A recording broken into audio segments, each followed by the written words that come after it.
Hola, ¿qué tal? Buenas tardes. Bienvenidos. Me da mucho gusto poder estar aquí. Deseo de todo corazón que todos se encuentren bien en casa. Y bueno, cuando Jessica me invitó a participar en esta charla, lo primero que me vino a la mente era algo que pudiera reconfortarnos de todo lo que estamos pasando en estos meses. Y lo primero que llegó fue el dulce, a sentir, saborear, percibir ese sabor que ha sido parte de nuestra historia y también como parte de una recompensa, ¿no?, que podemos recibir.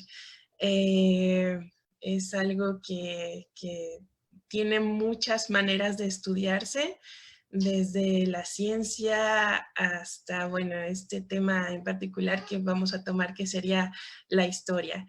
Pero bueno, creo que es algo que nos puede enriquecer y, como dice el título, alegrarnos en un momento de agonía o de angustia que estamos pasando.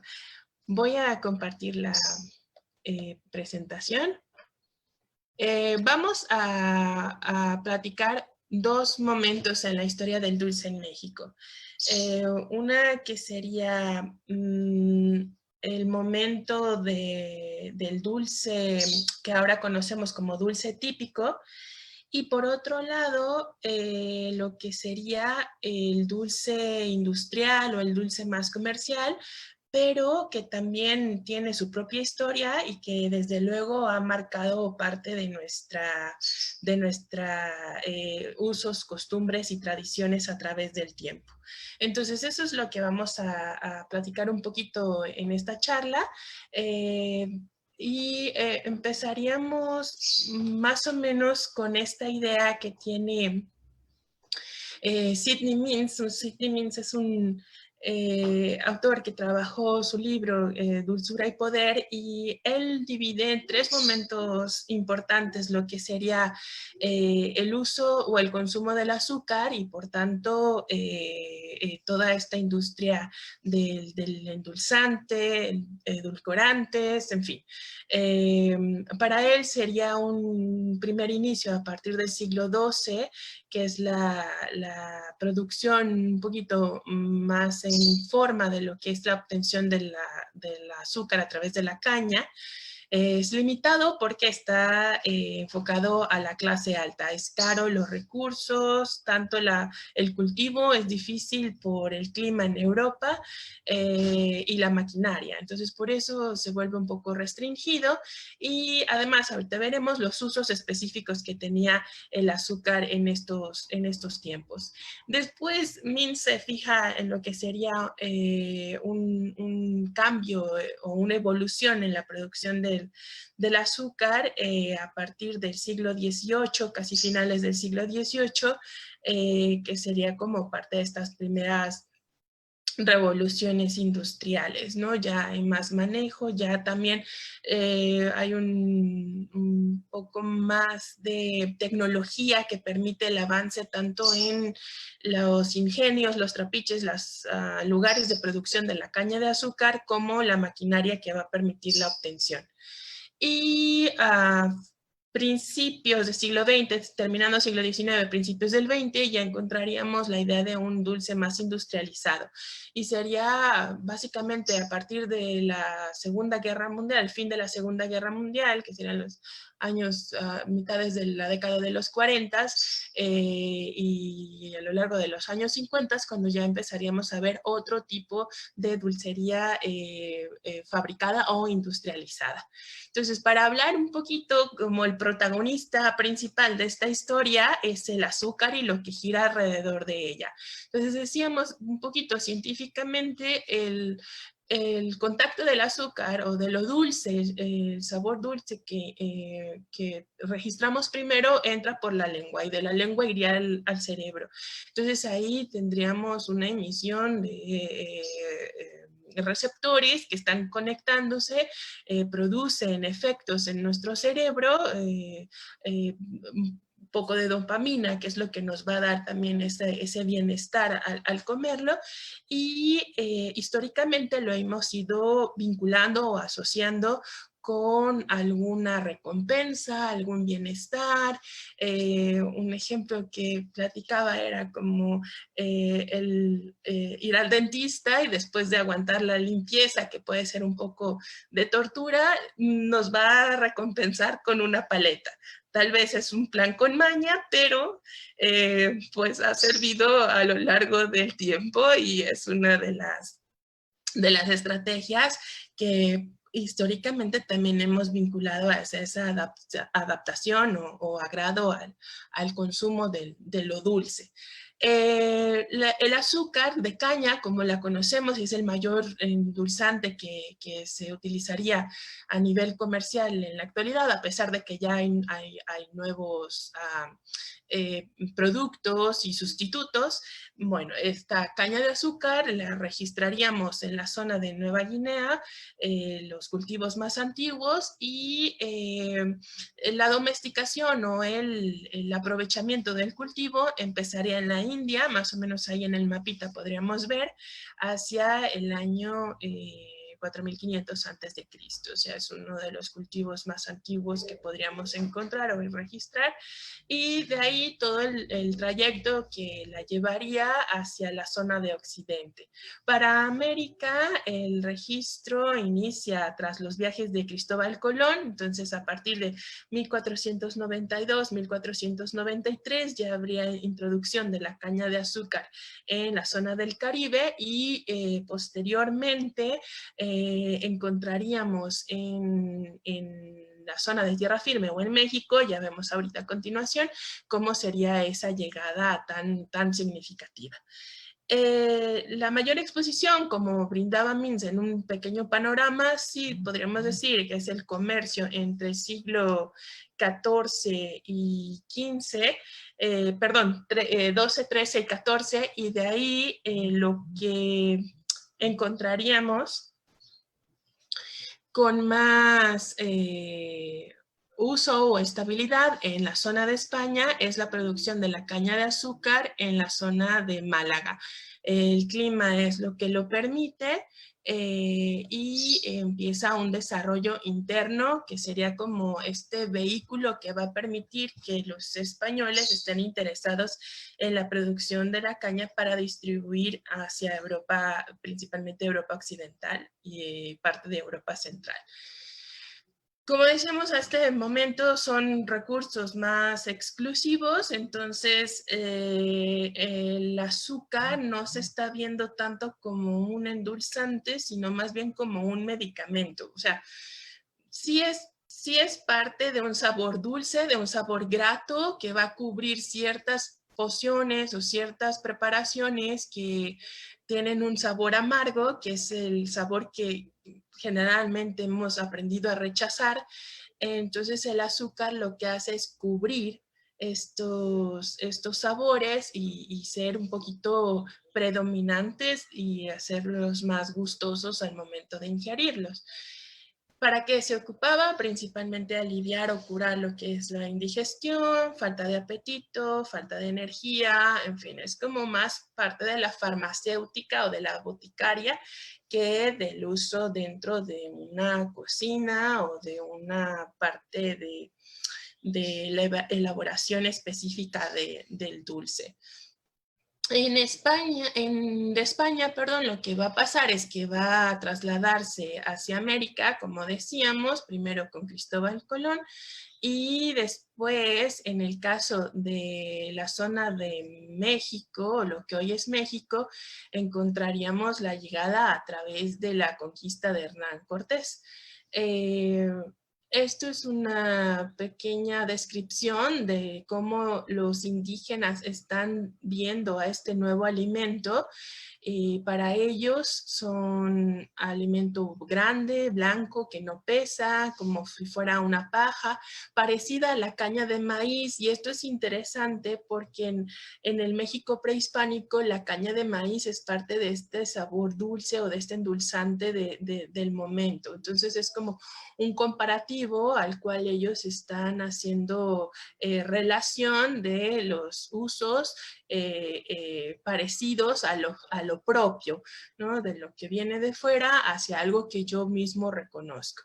Un poco dulce, en mi lado se comen como miel, son comida dulce, ¿sí? Entonces veríamos que para 1524, muy pronto, al momento del fin de la conquista, iniciaría ya la producción de caña de azúcar en la zona de lo que hoy es Veracruz, y se va a extender por una ruta cañera que estaría en la zona de Izúcar de Matamoros, colindando Veracruz, Puebla, hacia la zona de Morelos, donde encontraríamos los primeros grandes ingenios y trapiches en la zona que hoy es Huastepec, Yautepec, parte de Cuernavaca, y de ahí se extendería hacia la costa del Pacífico, ¿no? Teniendo en Tierra Caliente y parte de Oaxaca, producción cañera.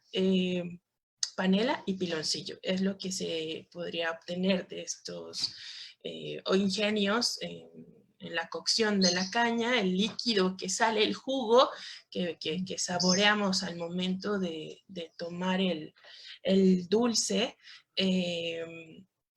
En el ponche, por ejemplo, durante la Navidad, ahí tendríamos ese primer jugo, es la extracción, el cocimiento, hasta volver a cristalizarse, y es lo que tendríamos como estos piloncillos, ¿no? Según la forma, es el nombre que va a recibir.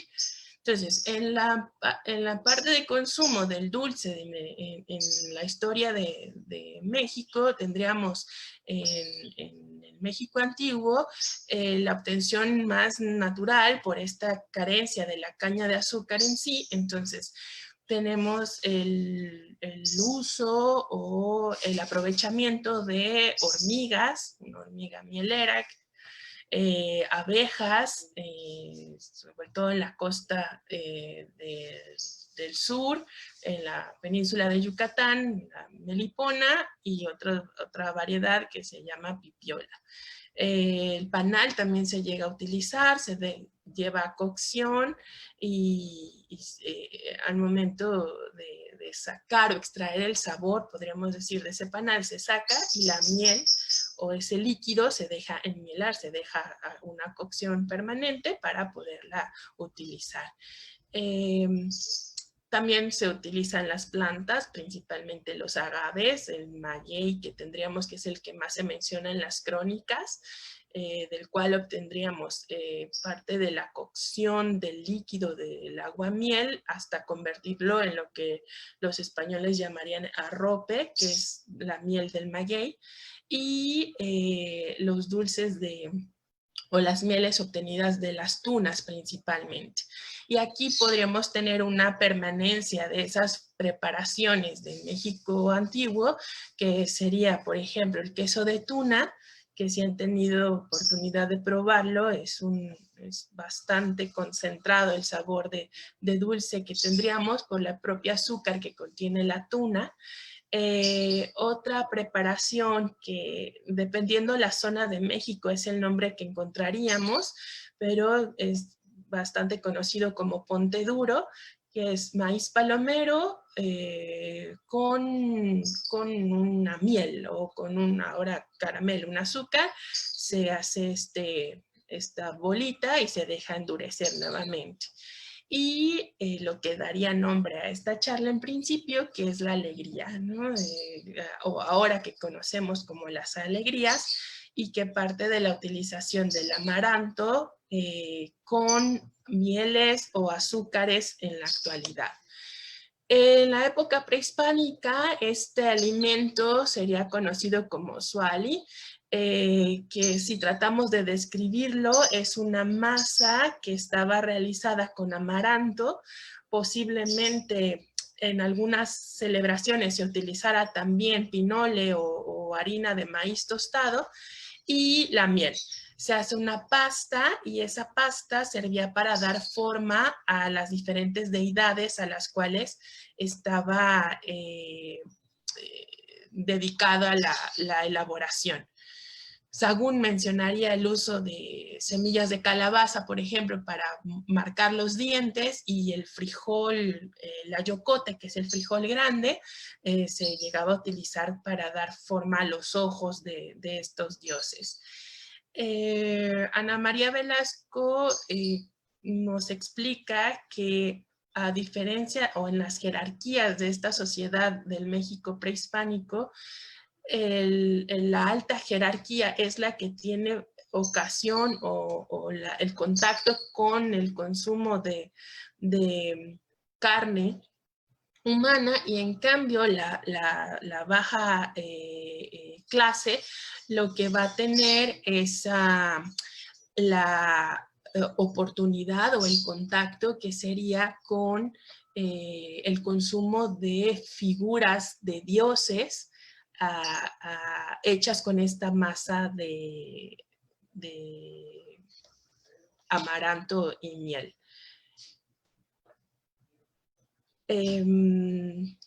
No sé si seguimos, sí, se sigue compartiendo la pantalla. No sé.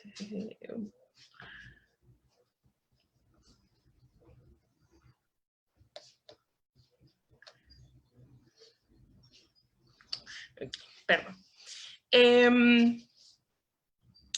¿Para qué sería este consumo de la figura del Suali o de las masitas de amaranto? Ana María Velasco nos menciona expulsión de los males, prevención y renovación. Y en ese sentido, pues también comprenderíamos un poquito el porqué del nombre de alegría posteriormente. Encontraríamos información que los franciscanos son los que recuperan parte de esta elaboración, no la dejan desaparecer, solamente le van a dar un uso diferente, y es obviamente a través de sus lineamientos, a través de un proceso de evangelización, pero también a través de la reinterpretación de un dulce que ellos están acostumbrados a consumir, algo parecido a la palanqueta, que se llama guirlache, ahorita vemos el nombre, que se hacía o se producía con semillas de ajonjolí o con almendra y se bañaba en azúcar. Entonces es como una barrita de proteína, y digamos que esa misma receta o idea se traslada al uso del nuevo ingrediente que sería el amaranto, y daría vida a la preparación de los dulces de alegría, que posteriormente va a ir en aumento, y sobre todo hacia el siglo XX, los años 30, 40, es un rescate importante de lo que hoy conocemos como los dulces típicos mexicanos. ¿Okay? Esos dulces típicos mexicanos tienen un antecedente y van a partir de una herencia que se va a ir mestizando en la elaboración de los productos de la Nueva España, y posteriormente del México del siglo XIX y hasta el siglo XX, que es uno de los aportes más ricos en el amplio sentido que podríamos tener de la culinaria mexicana. Entonces, esta herencia la vamos a recibir de lo que sería el confite o la idea del confitar. Para la cocina española del siglo XVI, que es la que tendríamos contacto al momento de la conquista, lo que más sobresale es la pastería, las pastas, las masas, ¿sí? Entonces tendríamos algo que se conoce como las frutas de sartén, que son masas fritas, buñuelos, pestiños, hojuelas, en fin. Eso es lo que más recurriría dentro de los libros de cocina. Pero hay otra como apartado que nos vamos a encontrar que empieza a crecer la confitería. Y eso es porque el azúcar ya es más sencilla de encontrar, particularmente en lo que sería la península, parte de Portugal, España y también en la zona francesa. Entonces esas regiones estarían en contacto y es como un ir y venir de recetas, de tips de cocina que proporcionarían la creación de estos diferentes productos. ¿Qué hago con los confites? Lo primero que encontraríamos es algo parecido a la fruta cristalizada, que es el letuario o el letuario, y es naranja confitada, como se podría ver ahí en la primera imagen. Eh, el uso de especias confitadas también es muy común, anís, bolitas de anís, que tendríamos, bolitas de coriandro, que es la semilla del cilantro, bolitas de hinojo, ¿sí? Que son pastillitas o confites que muchas veces las damas en la corte llevaban consigo para cualquier imprevisto. Y el fruto seco que más se utiliza es la almendra y posteriormente, o también, bueno, encontraríamos avellana y castaña. Esos son los que más figuran, pero particularmente la almendra es la que tiene más usos y tendríamos como resultado otras preparaciones como las peladillas, los garrapiñados o nosotros que llamamos garrapiñados, que es el cacahuate principalmente en la región de México, turrón y guirlache, que allá veíamos, que el guirlache sería como un saliente del turrón, un familiar cercano del turrón y que es mucho más parecido a la palanqueta que nosotros conocemos. ¿Mm?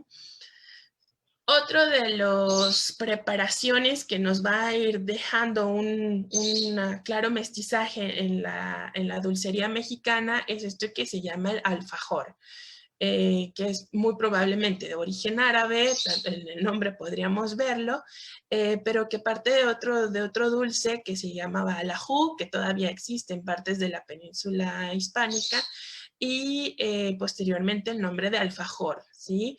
Son como esas tortitas más o menos que se pueden ver en la parte de arriba, que es como ¿qué podríamos decir? Es como una pasta de azúcar con frutos secos y frutas cristalizadas, eso también tendríamos. Y entre dos obleas. Y el otro, la forma en que va a ir modificándose, tendríamos el alfajor, en parte, sobre todo de Sudamérica, que es como estas galletitas con dulce de leche, y nosotros en México encontraríamos más el nombre de alfajor como este pastelito o esta barra de coco con azúcar. Entonces, vamos a ver cómo son las variantes que van a ir existiendo a través de las preparaciones. Lo mismo con esta otra que es el alfeñique. ¿Sí? El alfeñique supuestamente proviene de este verbo que es feñicar o feñique, que era poner una cosa delgada de dulce, como un caramelo alargado en la boca para controlar el malestar. De ahí yo creo que también tendríamos esta gran herencia de controlar o remediar los malestares con un poco de azúcar. La definición que encontraríamos, por ejemplo, en el Tesoro de la Lengua Castellana de Covarrubias, dirías pasta de azúcar para ablandar el pecho y limpiar la garganta, ¿sí? Entonces vemos directamente que es más un medicamento que algo para consumo como golosina. Acá en México lo que vamos a tener es toda una gran tradición del alfeñique, como vemos en esa imagen, la palomita y en la parte de atrás el cráneo decorado para Día de Muertos, que es donde más encontramos la tradición del alfeñique, pero también en la parte del Bajío algo parecido, que es lo que llamamos las charamuscas, ¿sí? Que sería este caramelo extendido, estirado y endurecido, que lo vamos a tener ahí para disolver y básicamente sería como esa idea de limpiar nuestra garganta. Esta dulcería de lo mestizo o dulcería ahora típica mexicana, pues es un amplio repertorio. Aquí veríamos algunos de los muchos ejemplos obleas o pepitorias, el jamoncillo, que buscar la definición del nombre es porque supuestamente se parece al jamón por tener el color rosa y blanco. Los dulces cristalizados, que también vienen, como veíamos, de la influencia árabe a través de la península. La idea de las cajetas, que nosotros adoptamos más la del dulce de leche, pero había cajetas parecidas, digamos, como tipo jaleas o mermeladas que se guardaban en cajas de madera, de ahí el nombre de cajeta. El ate, también, que son las carnes, principalmente de membrillo, ¿no? Que es carne de membrillo o membrillate, y de ahí tendríamos esa terminación. Las palanquetas, como decíamos, que es como el guirlache, y algo particular que encontramos en casi todo México sería esta dulcería con base en leche, ya sea de vaca o ya sea de cabra, y azúcar. Una cocción lenta hasta ir caramelizando y disolviendo el azúcar en la leche, y bueno, de ahí igual lo mismo, dependiendo de la zona, mostachones, macarrón, Glorias de Linares, que es una de los productos más famosos y icónicos de la zona de Nuevo León, besos, que están también preparados con leche de vaca y nuez pecana, ¿sí? Y es lo que encontraríamos como parte de esta reinvención de las técnicas, los ingredientes, los utensilios, eso también es muy importante, el hierro fundido, los casos de cobre, palas de madera que se empiezan a emplear, y es lo que va a dar forma, textura, brillo a la mayoría de estos dulces que se preparan en la Nueva España. El mazapán sería también otra de estas herencias y regalos que vamos a tener, y son dos momentos muy interesantes, un momento novohispano y después un momento más de siglo XX, cuando se readapta el mazapán en México a través de la figura de Luis García Galeano, un migrante que llega por cuestiones de la guerra civil, y en 1939 tendríamos la famosa tienda de mazapanes Toledo. Para él era un honor poder agradecer a México, él decía, con un poquito de España, con un poquito de su tierra, a esta adopción que había recibido. Pero el mazapán también podríamos ver en esa fotografía, es parte de una larga historia adaptada en la península desde la época medieval, y que se arraigó con gran fuerza en la zona de Toledo. Y de ahí que encontraríamos los dulces más o los mazapanes más famosos con ese nombre. Las formas pueden variar, las figuritas que se emplean: almendra, azúcar principalmente, y clara de huevo para dar ese tono quemadito o bronceado, podríamos decir. Y esta adaptación que vamos a redescubrir del mazapán en México es cuando se cambia el uso de la almendra por el cacahuate. Y aquí tendríamos otro personaje clave, que fue Jesús Michel González. Y él en 1942 empieza lo que es Dulces de la Rosa, y sale el mazapán que se conoció como conita.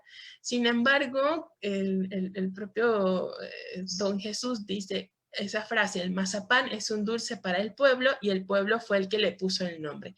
Según su propia historia, su propia leyenda, es la gente al verlo decía: es el mazapán de la Rosa, por la imagen que tenía la envoltura. Y de ahí se tuvo que cambiar el nombre hasta ahorita, que lo seguimos consumiendo.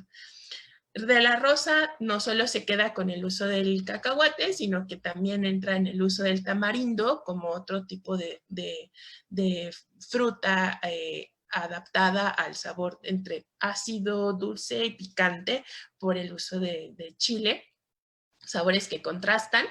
Y tendríamos el famoso pulparindo, que es parte de su tendencia. El otro momento de estos dulces que quería mostrarles es cuando empieza ya una industrialización, y que es hacia mediados, casi finales del siglo XIX, cuando ya está más en forma lo que conoceríamos como el caramelo macizo. Es una técnica que va a emplear mucha química para poder conseguirlo. Podría ser el uso de azúcar como ingrediente base y diluirse ya sea con agua o con leche. Eso va a cambiar la consistencia que pueda tener el caramelo. Y a esa base se le va a incluir un sabor.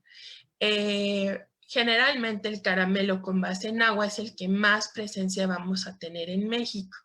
Y eso se va a ir fomentando mucho durante la época del Porfiriato, tanto por la producción de caña de azúcar que entra en aumento gracias a la tecnología que se innova en las haciendas y trapiches, y el otro por la llegada de caramelos que están viniendo desde Europa. Y dos de los más icónicos serían las dulces de violeta, con sabor violeta, y bueno, de la flor, básicamente, y las bolitas o las lágrimas de anís.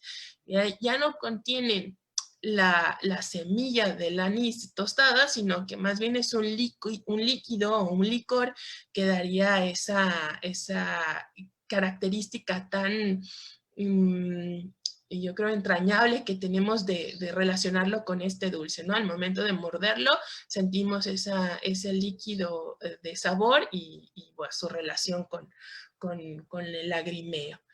Es tan importante el dulce en el porfiriato que vamos a encontrarnos dulcerías específicas.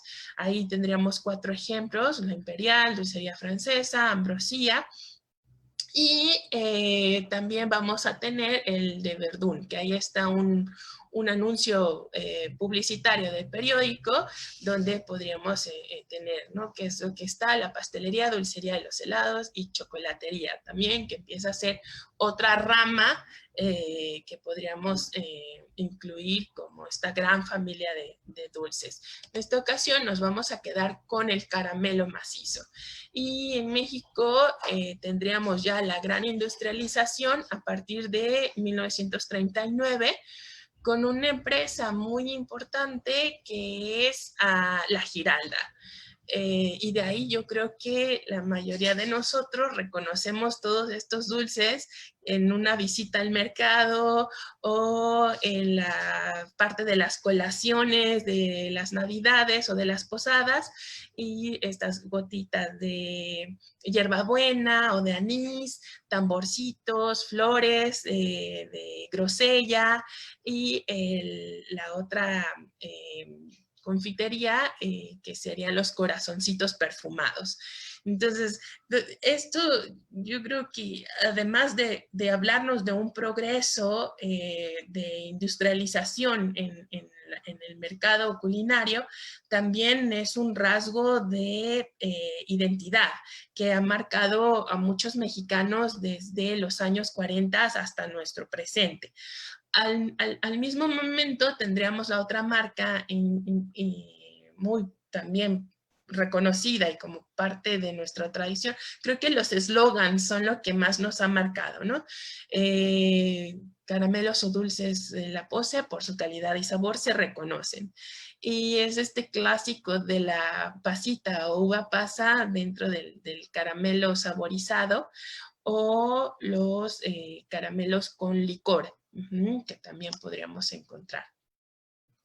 Hay otro gran momento en la década de los 70. Aquí veríamos dos fábricas o dos empresas dedicadas a este nuevo dulce, más aventurero, diría yo, sobre todo por el uso de nuevas texturas, sabores más intrépidos, la presentación también que va a tener el caramelo. Entonces, Dulces Anáhuac, en la zona de Puebla, que tendríamos el primer lanzamiento como la chipileta, que es un caramelo con polvito de chile, y después creo que a muchos de nosotros nos marcó el consumo del Cell Soda y el Burbu Soda, ¿no? Ese efecto efervescente que íbamos a tener en nuestra lengua, que en ocasiones era casi un reto poder tenerlo.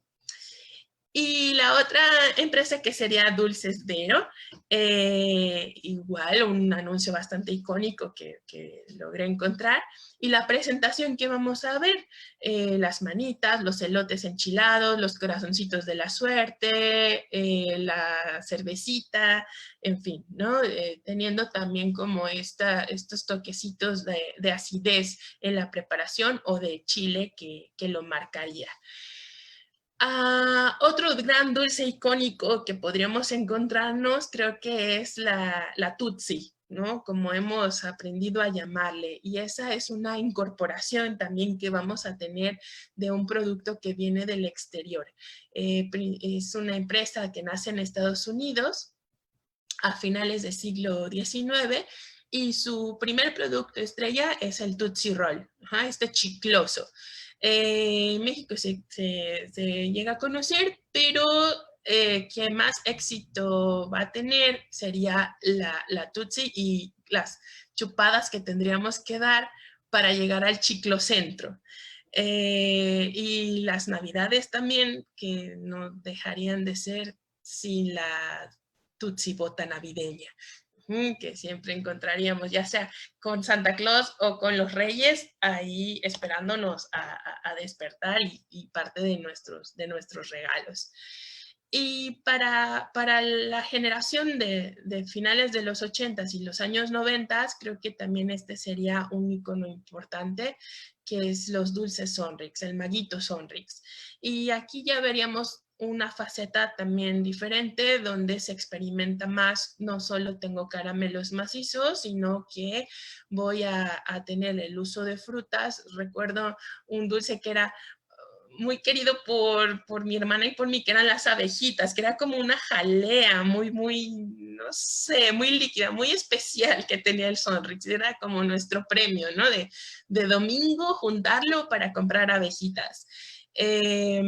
Fructuosa, básicamente, que ponía dentro de un sobre de plástico. Paletas, chicles y el mundo del chocolate. Me faltaría aquí mencionar, por ejemplo, otra gran industria que es Ricolino. Ricolino que es igual a finales de los 60s, década de los 70s, pero no, casi no mencioné porque se va a enfocar más al uso de chocolate. Por eso es como no tengo tanto caramelo macizo dentro de sus elaboraciones. Bueno, en fin, ese sería como un panorama que podríamos reconocer de estos dos momentos tan icónicos en la historia del dulce en México. Si vemos, todos tienen una historia detrás, no es lo que nos quieren contar, la parte del país, por ejemplo, en la cual se van a adaptar y adoptar, el tipo de ingredientes que van a llevar, además del azúcar, si es una fruta que los acompaña, como estas carnes de ate, ¿no? Que nosotros en la historia de México, además del membrillo, pues se va a utilizar el tejocote o la guayaba, ¿no? Y es parte de, pues, el postre icónico de todos los días, en casa, fuera de casa, en fin. Por otro lado, el dulce ya más de fábrica o más industrializado, pero como dice ahí, a nadie le amargaría un dulce. Okay. Muchas gracias. Voy a ok, veo que tenemos dos preguntas. Una es, ¿el Ponte Duro de qué estado es? Principalmente lo encontraríamos con ese nombre en Sonora, me parece que en Sinaloa también. Pero en la zona centro del país también lo vemos y otro nombre que recibe es como quiebra quijadas o rompe quijadas, y sobre todo porque es grande, es como un poquito más grande que una pelota de béisbol. Ajá, y es complicado comerlo, por eso es que podríamos trabar nuestra quijada. Pero sí, casi en todo el país lo encontramos, solo el nombre Ponte Duro, Sonora. Otra pregunta que tengo por acá, ¿hay algún libro exclusivo de dulces mexicanos? No recetas, sino historia. Aún no. Hay como diferentes artículos, más que nada. Hay un libro sobre la historia del azúcar, que es lo que podríamos encontrar. Está también las otras definiciones que tienen un poquito de historia y de origen, que es a través de Larousse, el diccionario Larousse Cocina, y tendríamos pues dulcería mexicana, y nos muestra un poquito el origen, pero así rastreado alguna edición, no sé si a mí se me escape, pero yo no he encontrado. Otra pregunta. Nos recomiendan el chicloso de Chiapas. No conozco el chicloso de Chiapas. No sé si podrían escribirnos un poquito más al respecto. Es algo interesante, pero el chicloso sería como esta otra vertiente del caramelo, que sería azúcar más leche, y es como estirarlo, diluirlo, estirarlo, para que vuelva a cristalizar y tener como esa nueva consistencia. Algunos nombres serían como el taffy, o chicloso, que podríamos tener. Otra pregunta, ¿se podría comentar algo acerca de los churritos? Churritos, bueno, yo entendería, no sé si los churros con chocolate que acostumbramos, que sería como estas masas fritas que decíamos al principio, muy, muy comunes en la España moderna del siglo XVI, o los churritos como los churrumais, que sería como esta industria también de la botana y mucho de la utilización de harinas de maíz para su elaboración. Hay otra, bueno, nueva vertiente, que es la utilización del amaranto para la realización de la masa de churritos, que son los que encontramos mucho como charritos, que son con limón, con salsa, con chile, en fin. Y pues es la zona de la Ciudad de México, Morelos, Puebla, donde veríamos esto. Otra pregunta, ¿en qué periodo entra el uso de la hoja de stevia? Siglo XX, me parece que es como segunda mitad del siglo XX, y ahorita es uno de los endulzantes que más se utiliza. Es muy como polémico el caso, porque el azúcar realmente puede llegar a crear una adicción, y es lo que crea una deficiencia metabólica en el cuerpo, sobre todo si se abusa en el consumo. Entonces, por eso se ha tratado de buscar otro tipo de endulzantes, o endulzantes naturales o sintéticos, y también para bajar costos en la producción. Entonces, ahí es cuando encontraríamos endulzantes, edulcorantes, en fin. Y pues la stevia sería como uno de estos parientes cercanos. Otra pregunta, ¿cuál es mi dulce favorito? Complicado. Me gusta mucho algo que se llama beso de indio, que es de igual de la zona de Nuevo León, que es el dulce de leche con nuez. Es uno de mis favoritos. Y hay otro que es como el jamoncillo, eh, que lo he encontrado en Cuautla, y es uno de mis favoritos. Otra pregunta, ¿panela y piloncillo son lo mismo? Sí, básicamente sí. Ahí podríamos tener otro que es la panocha. Solamente lo que cambia es el nombre, perdón, la forma, el nombre obviamente. La forma en la cual vamos a dejar cristalizar nuevamente el azúcar. Panela es porque tiene una forma de quesito. Ajá. Y el piloncillo es porque está en los moldes, que es un pilón básicamente, y de ahí el nombre. Son moldes de madera, y ahí es donde se iba a poner nuevamente el concentrado. Pero sí, básicamente es lo mismo. Comentario. La gran mayoría de dulces en México son riquísimos. Saludos desde Querétaro. Muchas gracias. Gracias. Otra pregunta, veo un dulce que se llama trompadas, ¿es típica de algún lugar? Me parece que del Bajío, que ahí lo encontraríamos, en la zona centro de, bueno, centro norte de México, y es parecido a estas charamuscas que veíamos, si no me equivoco, creo que sí.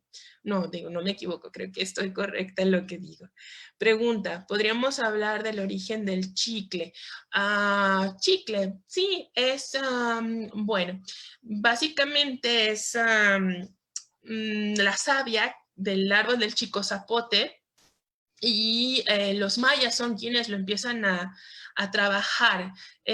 Dos usos fundamentales, uno que sería como un hule resistente, el otro es sí como esta goma de mascar, o sea, algo que me sirve para limpiar un poquito la boca. Al parecer igual se saborizaba y era algo que pertenecía a la alta jerarquía. El chicle, como lo conocemos ahora, más como esa goma de mascar, empezaría en el siglo XIX. Y uno de los más famosos sería el señor Adams, que lo empieza a utilizar igual como esta idea de limpiadientes. Lo mismo que decíamos hace ratito del dentista, ¿no? Tal vez un plan con maña y endulzarme de más mis dientes para volver a regresar a la consulta. Pero básicamente uno de sus orígenes en México es la extracción de la savia o la resina del chico zapote. Mm, chicle. Otra pregunta, ¿cómo fue la transición del Suale a la alegría? Bueno, no tenemos con exactitud cómo son esas transiciones porque el tema de la cocina, al ser tan particular y tan privado, pues no tenemos como tanta información. Pero lo que sí es que podemos presumir que es a través de los procesos de evangelización donde estos frailes lo que quieren es introducirse al mundo del indígena de una manera práctica y activa, didáctica, y tendríamos como ese rescate de ciertos elementos que permiten la conservación de prácticas prehispánicas hacia el mundo colonial. Entonces, ya no lo utilizo, ahí sí podríamos tener la certeza, ya no lo utilizo como esta masa de consumo ritual, como esta forma de deidades, ¿sí? Imaginemos que se hace esta masa del amaranto con la miel, y voy a darle forma a un huitzilopochtli. Entonces, este huitzilopochtli yo lo voy a romper en pedacitos y lo divido entre los participantes y ellos lo van a consumir para tener a su Dios y sacar este malestar que decíamos. Entonces, lo que hago es, a través de la visión cristiana, es quitarle ese elemento religioso, cosmológico, y llevarlo hacia un consumo de una especie de carne no ritual, o sea, un alimento proteínico que va a servir a los misioneros para sus viajes de misión. Se conserva en las zonas productoras del amaranto, entonces en la Ciudad de México sería Tulyehualco, Tláhuac, Mixquic principalmente, y ahí es donde seguiría muy, muy presente el consumo de este quelite. Ya después con la readaptación del dulce mexicano en el siglo XX, vuelve a figurar dentro de este grupo o de esta familia que yo nombro como dulces típicos mexicanos. Pregunto si pueden compartir la presentación. Los borrachitos, ¿cómo se hacen? Creo que desconozco un poco la elaboración, pero creo que es como una especie de gelatina también que se utiliza con licor y el azúcar. Se hace una pastita, que es lo que tendríamos como esta jaleíta del borracho, y después se cubre con el azúcar. Voy a investigarlo mejor y comparto la información posteriormente. Pregunta, ¿la privatización de azucareras mexicanas ha afectado a la producción de dulces mexicanos? Pues sí, posiblemente. Y también lo que es la producción del dulce mexicano, casi, bueno, industrialmente tengo que utilizar endulzantes artificiales para poder lograrlo, bajar los costos, como decíamos, y pues el costo que puede simbolizar. Hay un documental muy interesante que se llama El último trapiche y que nos habla en parte de cómo ha decaído un poco la producción del azúcar, ¿no? Que ya la gente no lo consume tanto y sobre todo esto que veíamos, la panela o el piloncillo, como ya es desconocido para muchos mexicanos. Y ahora estamos acostumbrados a nuevos endulzantes que están en el mercado. Pregunta, ¿cuándo comenzó la absorción de la fábrica mexicana por las transnacionales? Bueno, por ejemplo, que mencionan chocolate Corona que compró Nestlé. Eso, si no me equivoco, fue principios del siglo XXI cuando se absorbe. Entonces tendríamos uno de los ejemplos más claros sería el chocolate abuelita, que ahora ya tiene el nombre de Nestlé. Entonces, sí, diríamos finales de los 90, principios de 2000, que sería como esta nueva faceta de la industria dulcera. Otra pregunta, ¿qué hay del contenido de plomo en los dulces de Chile? Sí, llegué a ver las notas. Pues es, bueno, como todo, contradictorios o pros y contras que veríamos en la industria y en la historia también de la dulcería. Mucho pasó, por ejemplo, también con el uso de otros materiales, ¿no? Como, no sé, el caso más específico de los casos de cobre y la contaminación cruzada que se podía llevar hacia los dulces. En los dulces de Chile creo que Vero, si no me equivoco, fue la que más sufrió como esta revisión. Y pues depende mucho el tipo de material, de ingredientes, de materia prima que se está utilizando y es lo que tendríamos como probabilidad. Habría que ver los estudios y cuáles son los porcentajes que marca de esta contaminación, este contenido de plomo y el daño que podría causar a una ingesta cotidiana, ¿no? Que realmente pudiera marcar un daño a nuestro cuerpo, pero como en todo, ¿no? El exceso es dañino y pues también en este caso la mala producción o elaboración podría traer consecuencias, pero siempre calculando que sería una ingesta a gran volumen. Otra pregunta, ¿podrían hablar de las pepitorias de Xochimilco? Bueno, es también uno de los dulces más conocidos, reconocidos y famosos. Xochimilco y la zona de Santa Cruz Acapistla, por ejemplo, que es un pueblo dulcero hasta ahorita. Lamentablemente sí he visto cómo hay menos casas productoras que son casas particulares y eso pues estaríamos hablando tal vez de un problema de extinción de esta herencia tan grande que tendríamos. Podríamos ligarlo posiblemente hacia la época novohispana, con la mezcla de las obleas con la combinación de caramelo y las semillas de calabaza. ¿Sí? Entonces la forma es lo que ha variado por el tipo de ingredientes. Las obleas en la época novohispana son un poquito más suaves, ahora son más crujientes. El colorante yo creo que ahí tendría que ver un poco en la textura que da. Publicar una foto de sus dulces mexicanos favoritos. Claro, lo voy a comentar con mucho gusto. Otra pregunta. Buenas tardes. ¿Tendrá algún correo para contactarla, para invitarla? Oh, gracias a participar. Por supuesto. Nos ponemos en contacto y, bueno, mi correo lo pongo también en los comentarios del video, ¿sí? Para que lo puedan tener. Y una pregunta más, bibliografía sobre historia de los dulces desde el tiempo prehispánico. Arqueología mexicana tiene algunos números, que es lo que mencionaba hace ratito del Suali, que ahí los podemos encontrar. Y viene Si no me equivoco, está una compilación que hizo Janet Long, que es sobre artículos relacionados al descubrimiento de América, y creo que ahí se menciona algo sobre la dulcería. Voy a investigar más bibliografía específica.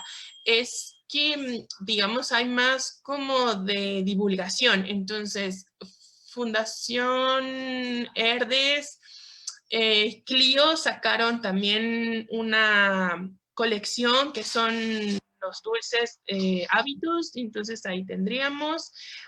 Hay otra referencia,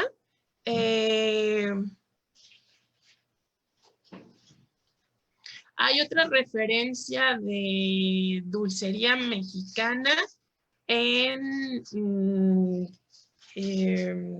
libro de Josefina Muriel, que son los conventos novohispanos de mujeres.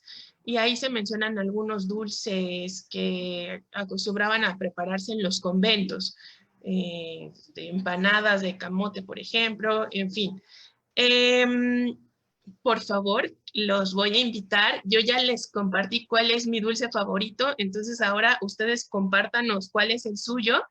Vamos a poner fotos, si les parece, en los comentarios del video, y ver cuál sería tanto de dulces mexicanos, y si hay alguien de otro país, pues también cuál sería su dulce mexicano y el de su país, que son sus favoritos. Quiero agradecer mucho por esta invitación, también mucho a quienes me ayudaron en la formación de esta presentación, con algunos tips y demás. También invitarlos, pues la plática surgió básicamente de parte de las clases que doy en CEPE, que es Historia de la Cocina Mexicana. Lo vemos en los cursos intensivos de español y también en los cursos semestrales de cultura.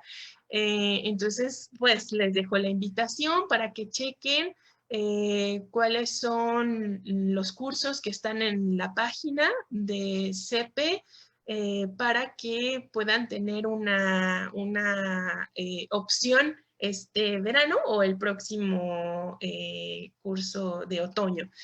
Espero que haya sido una plática alentadora, que nos haya empalagado un poco y que nos haya hecho olvidar estos momentos de angustias. Mando saludos, no olviden compartir sus fotos y quedo ahí pendiente si existe algún otro comentario, ¿vale? Muchísimas gracias y buena tarde.